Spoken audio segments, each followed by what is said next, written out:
Mangalagiri Tadepalli municipal corporation పరిధిలో నగరం నలువైపులా అతివేగంగా విస్తరిస్తూ ఉంది. ఇదే సమయంలో ప్రజలకు కావాల్సినటువంటి మౌలిక సదుపాయాల కల్పనకు సంబంధించి రాష్ట్ర ప్రభుత్వం ప్రత్యేకమైనటువంటి దృష్టి సారించింది.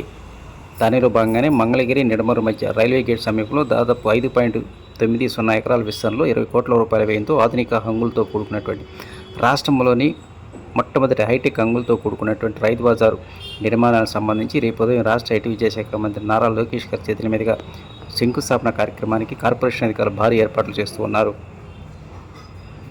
మొత్తం 109 స్టాల్స్ ఏర్పాటు చేస్తున్నారు. వాటిలో హోల్సేల్ అండ్ రిటైల్ కూరగాయల మార్కెట్తో పాటు పండ్లు, పూలు అమ్ముకోవడానికి సంబంధించినటువంటి స్టాల్స్ ఏర్పాటు చేస్తున్నారు.